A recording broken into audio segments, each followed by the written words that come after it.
I am Beverly Bradley, and I'm retired, which means I do lots of things, but I'm a former teacher. What drew me to Bev when I first met her was her remarkable energy. Here's someone that was a school teacher her entire life, but even after she retired, she never really stopped teaching. She would get involved in her church, in her grandkids' lives, and it made me think that this was a pretty special person. What brought me to Dr. Dasari's office was my oncologist referral. He wanted to know if I had a surgeon I preferred. I quipped, what, in a Rolodex? And so he said, well, do you want the best? Well, I had to say yes to that, and he sent me to Dr. Dasari. Dr. Dasari I find unique. First of all, when I came in, he didn't rush me. He took his time, and I've never known a doctor not to look at his watch. Secondly, what impressed me is he encouraged and liked questions, and I had a page of typed questions, and when I was done, he just said, do you have any more? I could tell he was genuinely interested in finding out about me, not as a cancer patient, but as a person. He dealt with the whole person. She came to me with probably the worst type of breast cancer you could have.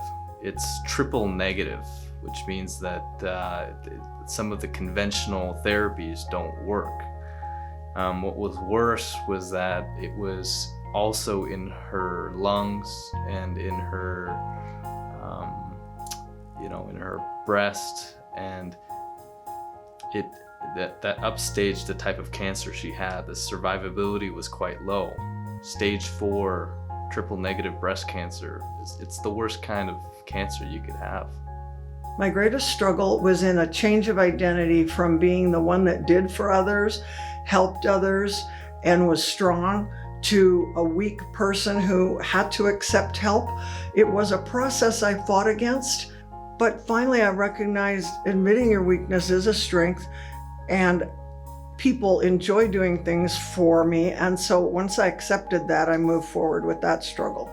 She struck me as somebody that was very strong and had a deep sense of faith, and she used that to her advantage. She was able to rally her friends and family around her, get the support of her church, and really fight this thing. And I really thought that was special. What are my pillars of strength? Twofold. God, first of all. I would read Psalm 27:1, that the Lord is your light and your salvation. Whom do you have to fear? And I realized, of course I was afraid, but not in a cosmic sense. We'd get through this. And a close second is my beautiful family. Her surgery went incredibly well. She was somebody that exercised, she ate well, she did everything we told her to do, and she was able to make a good recovery. And I was very happy with the results. Very happy we were able to clean out all residual disease. My nutrition regimen changed when my surgeon and others gave me different advice, and I did research, and really plant-based whole foods has many, many benefits. I haven't gone on it perfectly, I'd say 70-80%, but I decided to reduce my risk factor. So I changed my nutrition. We eat a lot from our garden and surrounding farms. And I started exercising. As a teacher, I sat there and graded papers mostly. So the chemo made it so I couldn't walk a block, and then 2 blocks. And my surgeon probably laughed. I had to call him when I walked a mile. It was a milestone. But I exercise almost every day. I eat better. And I read a book called Radical Remission, and she has 7 techniques that people use that had radical remission. And I was already doing 5 of them, from being supported by loving people, not having any unforgiveness, having a strong spiritual connection, having a strong social connection. But the 2 I wasn't doing was proper nutrition and exercise. And again, I don't want to give false hope. There's not a magic formula, but I just want to reduce my risks. She beat the odds. She had a remarkable surgery to remove any and all cancer that was left. She's been disease-free since that time. And she continues to make a lot of progress with her nutrition, with her health, and her exercise. And it's a testament to her own strength and her own ability to overcome adversity. My life is also different after cancer because I have a new urgency, realizing I almost didn't have life or might not have had it. And I have a renewed understanding of how precious life is. It's as if I got a second chance. After Bev recovered from her surgery, she asked me how she could give back to the community. She was always somebody that had given back to the community. She was a teacher for many years, but she felt that she wanted to also contribute her ability to write, her ability to educate to the lives of other cancer survivors. And so she continues to do that to this day. She writes for various cancer magazines. She mentors other cancer patients. She is a remarkable resource for any and all that need it. Silver linings is very important to me. Dr. Dasari had a copy of my book, which was foisted on him already, so he knew I was a writer, and he had a blog space on his Silver Lining webpage.